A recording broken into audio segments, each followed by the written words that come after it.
All right, let's try this again. Let's see if this audio is a little bit better. Um, you're back with me, Jacob Templar, in the car. You can hear me kind of getting everything ready. Um, so we're going to talk about some rehab a little bit. I got some questions today. Hopefully, people have had time to add some questions in the comments to my last video. I'll just be uploading these as kind of like podcast style videos. This one's going to be a little bit shorter today.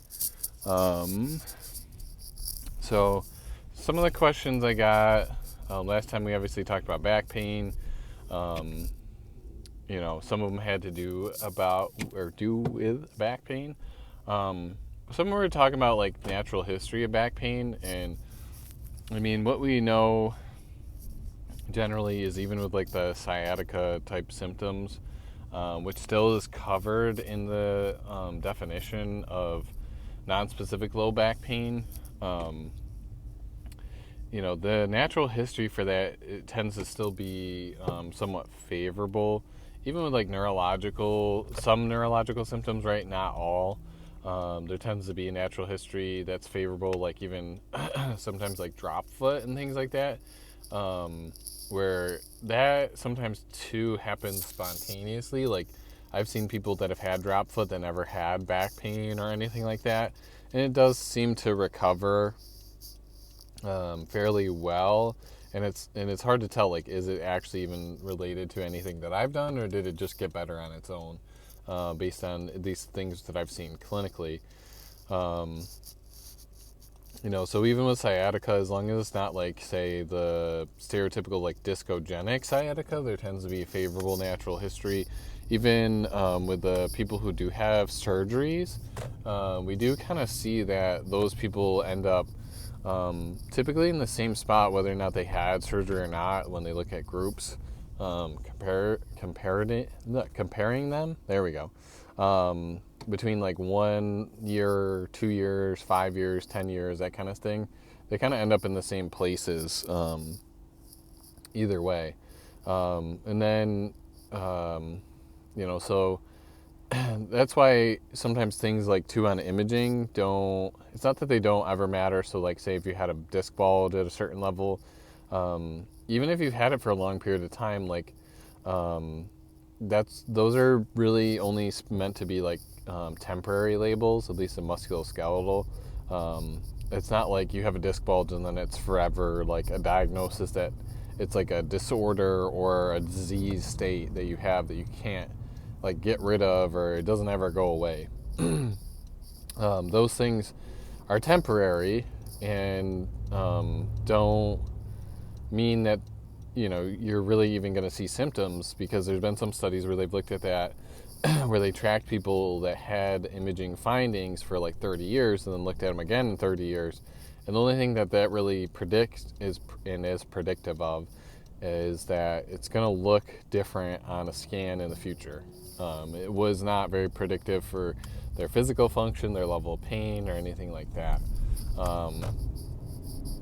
So that's what I have to say about that stuff. So if you want more clarification or have any questions or anything,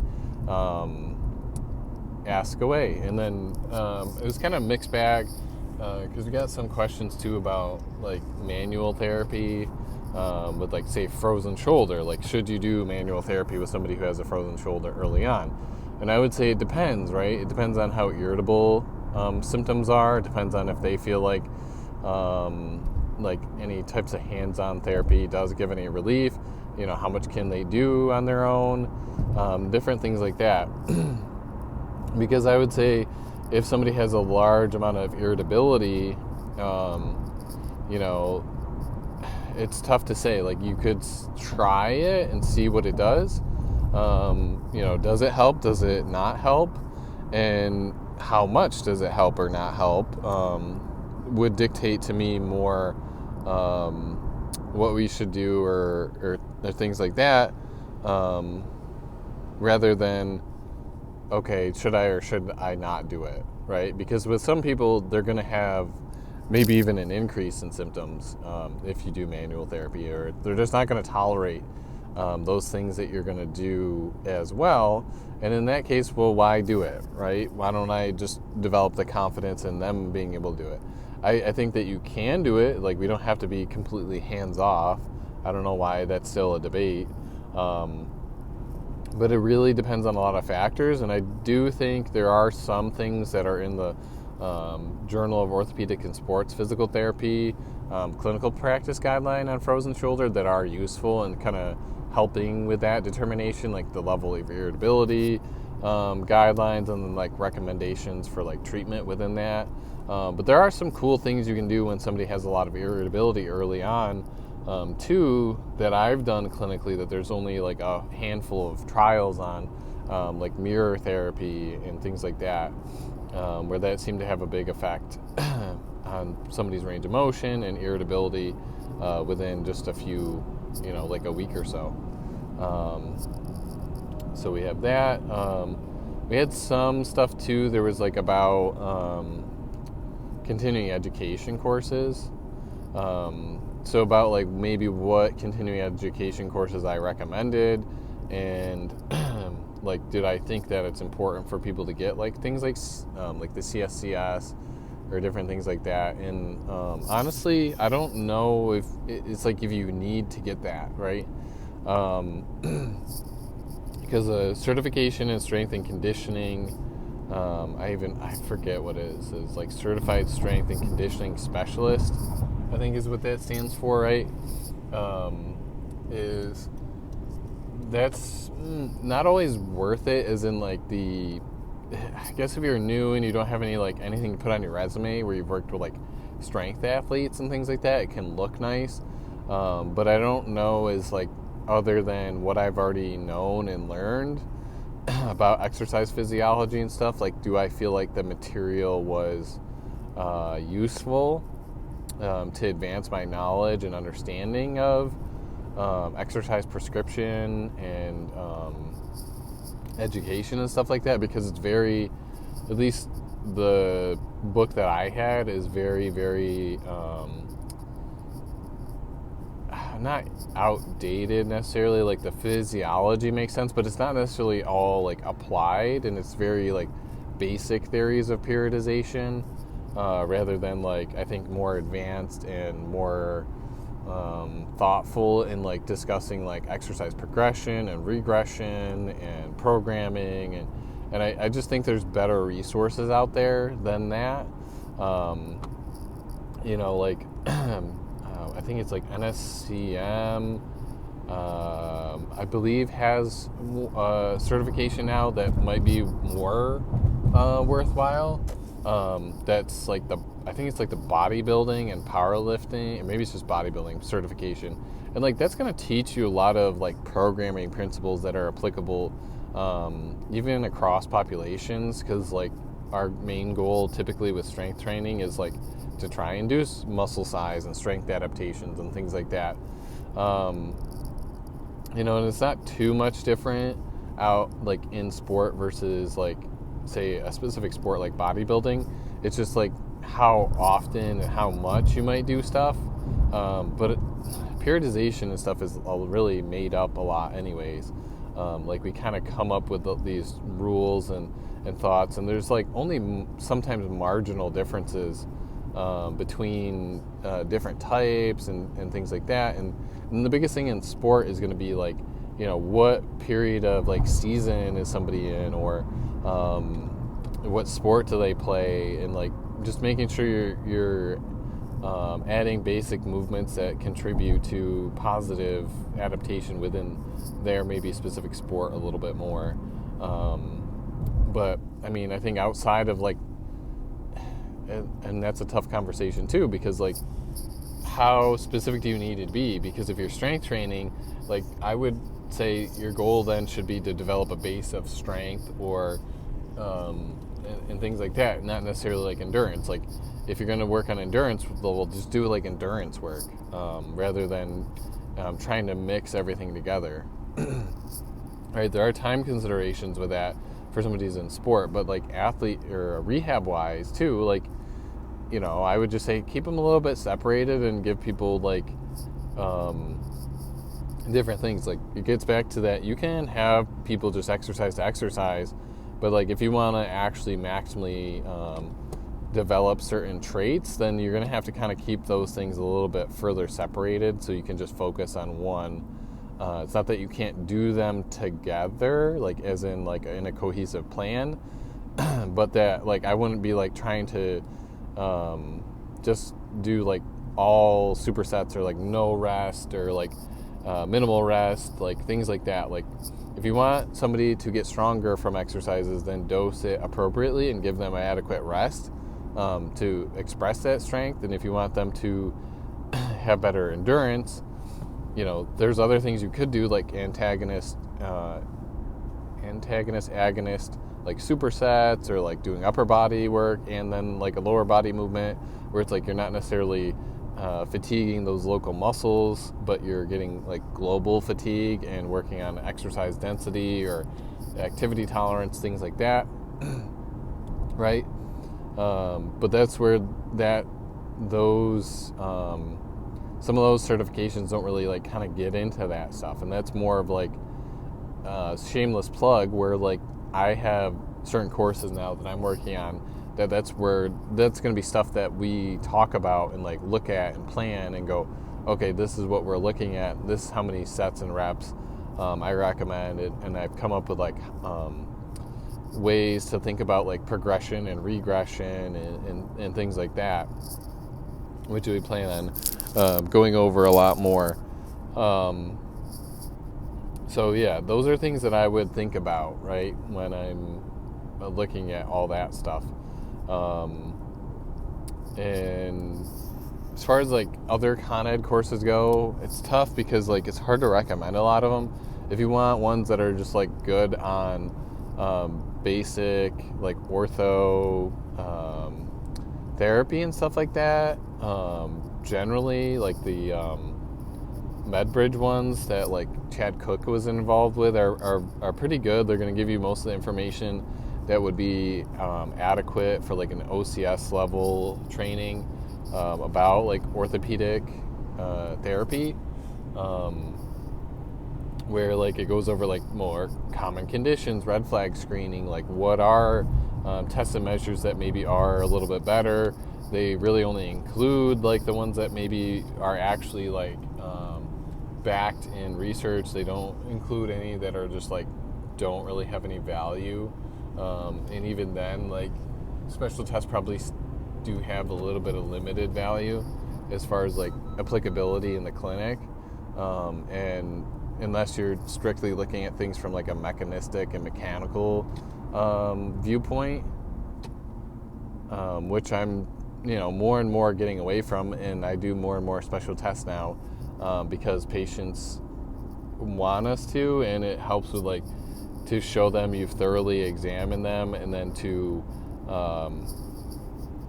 help with like education and rapport building, and like maybe sometimes telling them like why they don't have certain diagnosis that they think might be the most concerning to them, like say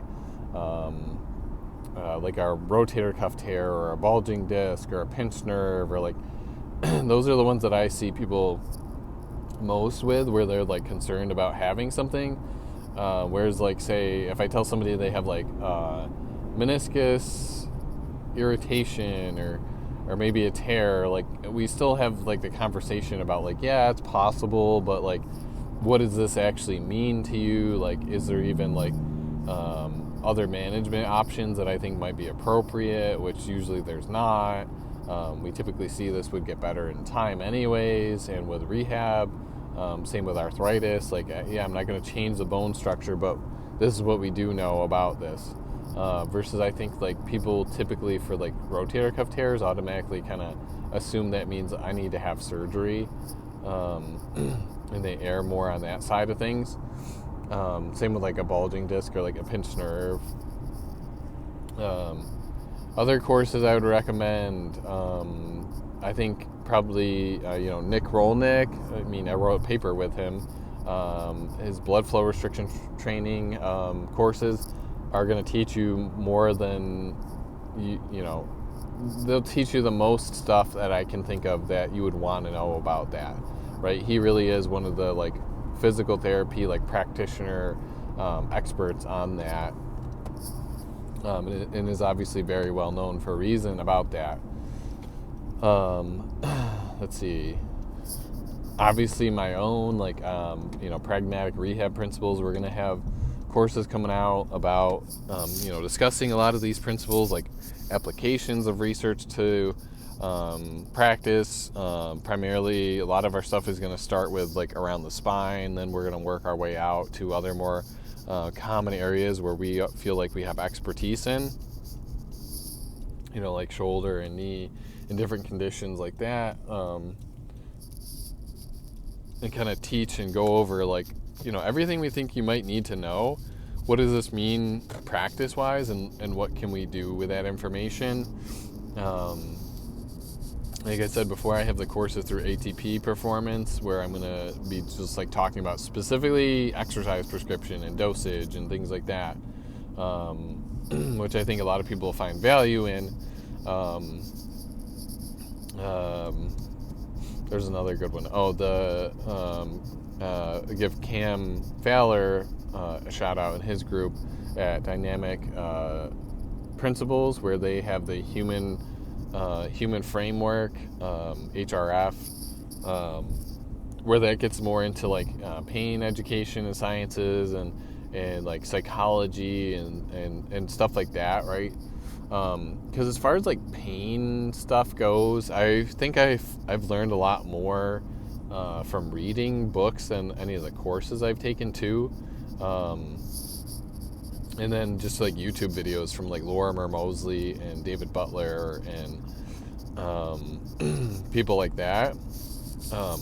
Whereas I find like the P&E books that Adrian Lowe and his group have written, like that has a lot of good information.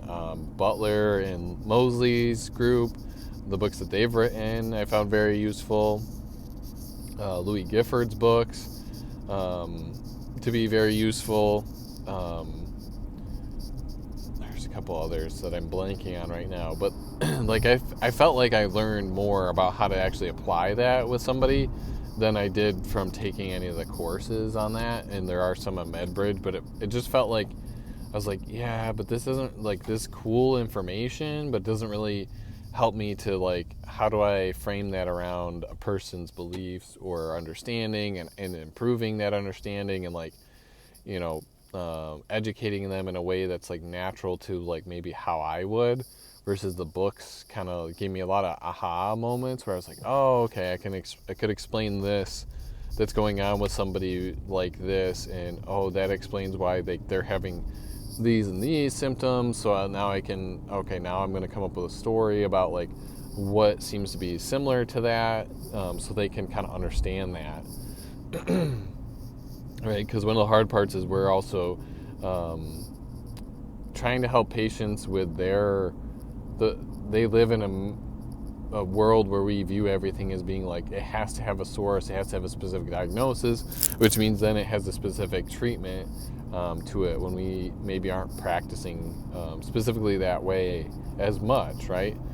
Because like nociception, which is a signal that then can be, in some instances, in some contexts and things like that, interpreted to then say, okay, there should be a pain output, is still the main kind of like type of signal that is contributing to people's pain.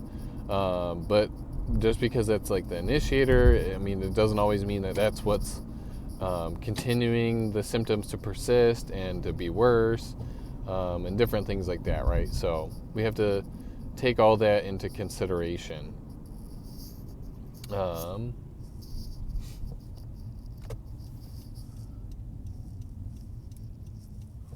could just go around. Sorry, there's an accident that I'm trying to maybe avoid going through, because it looks like it's pretty big. There's lots of ambulances and trucks and whatnot.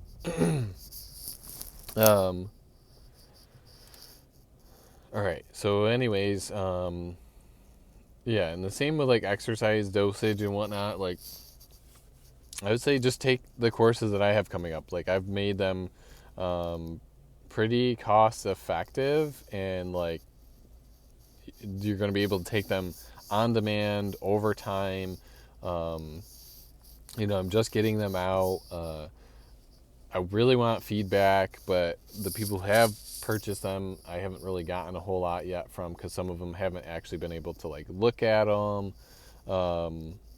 or have as much time yet. So that's something I would consider, right? And I have my second part coming out soon. Um, yeah, so there's that. We can also talk about, somebody had mentioned about um,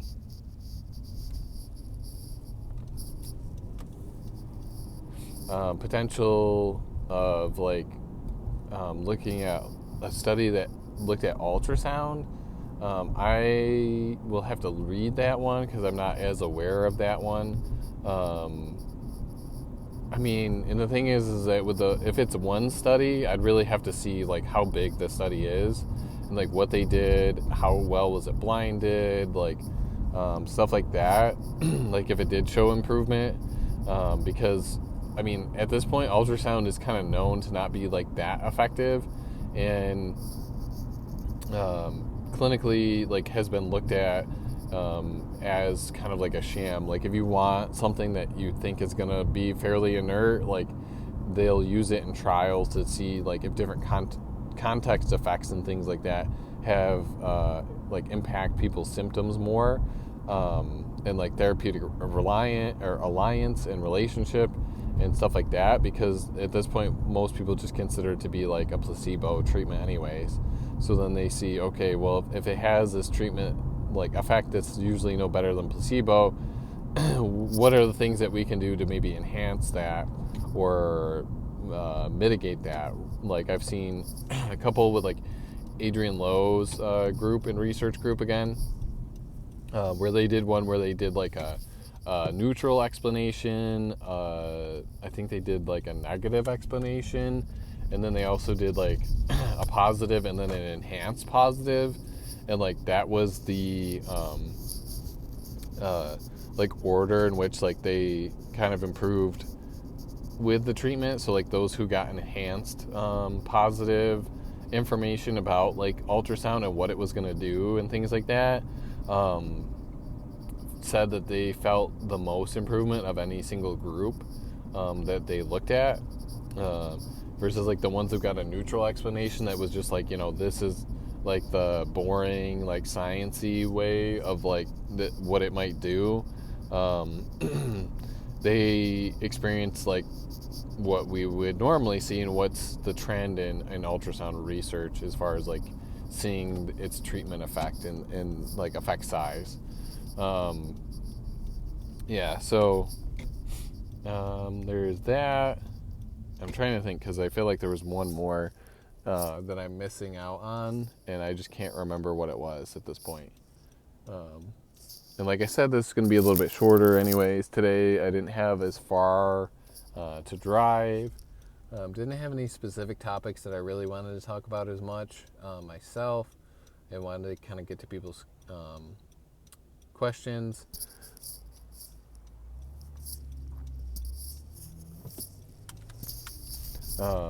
Hopefully, again, the audio is better.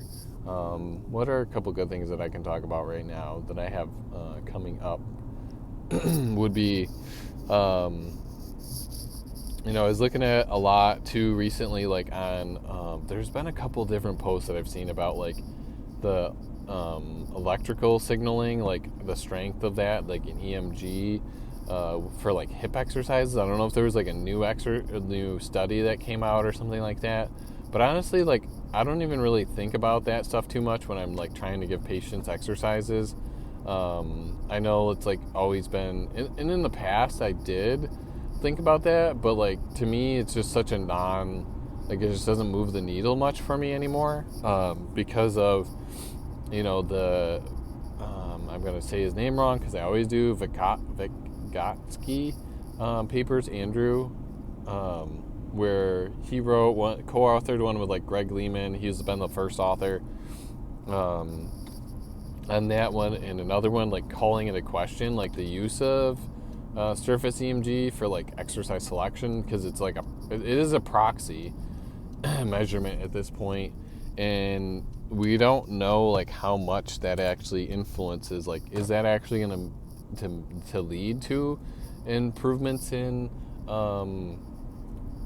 things like somebody's strength and muscle size and different things like that. Because in the past there have been other papers which he cites, or they cite, this group cites in their papers, that like even exercises where they found that on a surface EMG it had less than 30% of the MVIC, so maximal volitional isometric or isotonic, depending on contraction, they were still seeing like strength adaptations or muscle size adaptations. So it's like that flies in the face of like a lot of what we are taught in schools, right? Like we're told that like if an exercise doesn't elicit at least 30% or more MVIC, then it's not like actually having a substantial effect.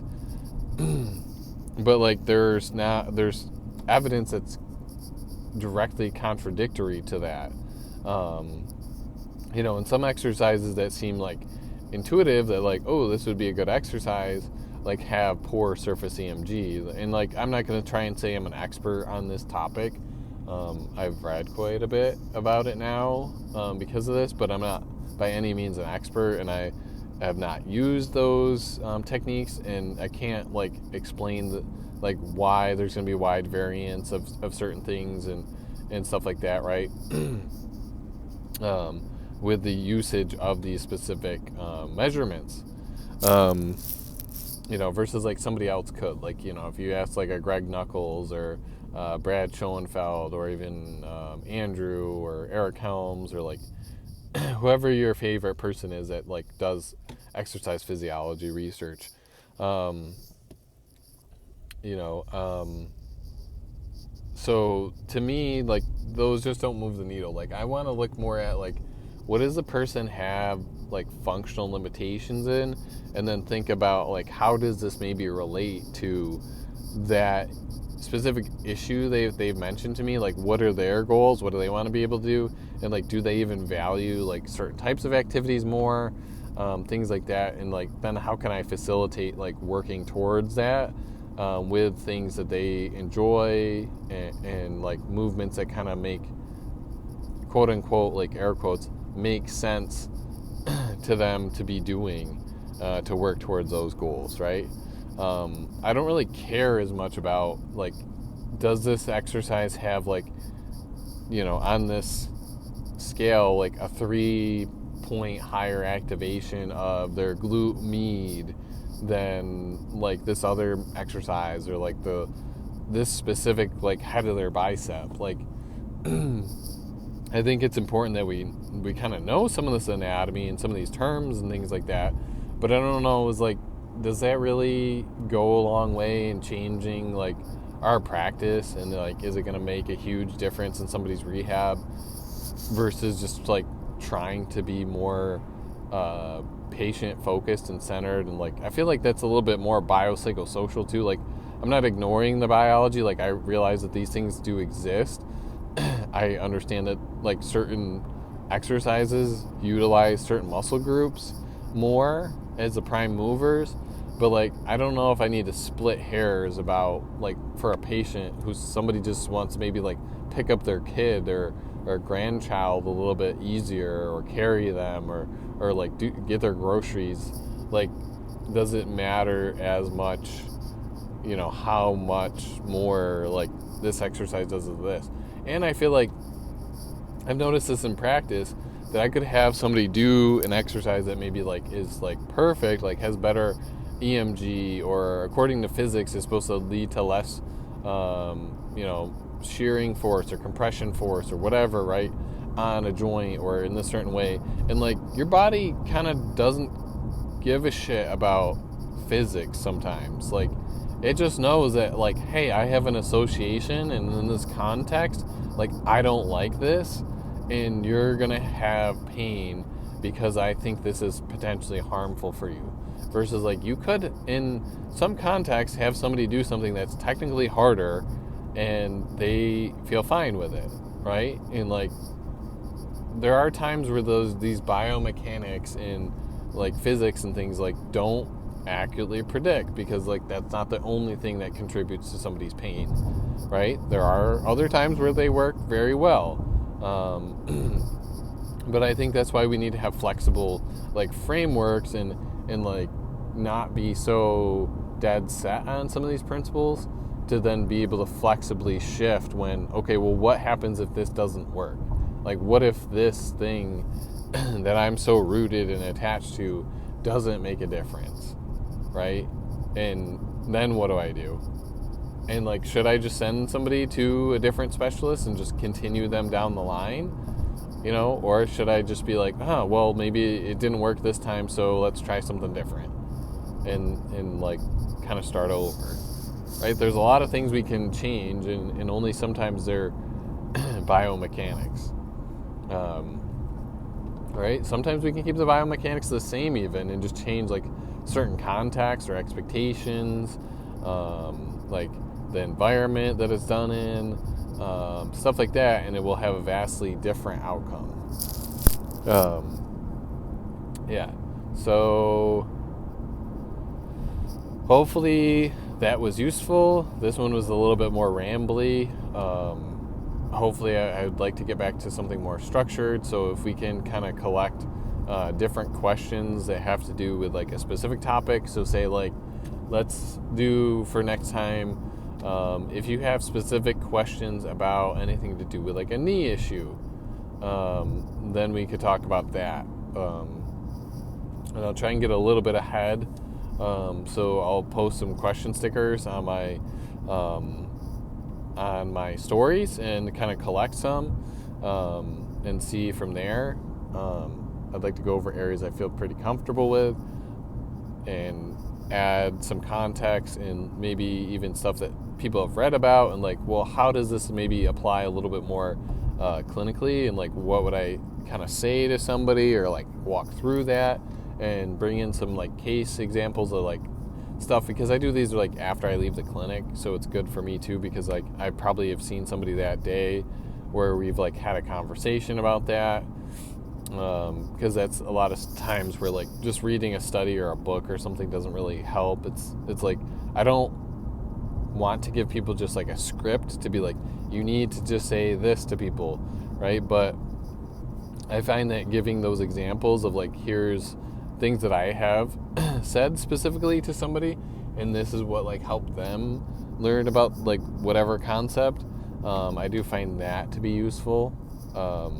So make sure you like, comment, subscribe, all that. If you made it this far, leave a question, something to do with like knee issue or shoulder issues, so we can talk about moving forward.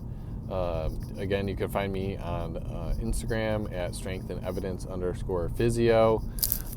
Chances are you probably came from there anyways.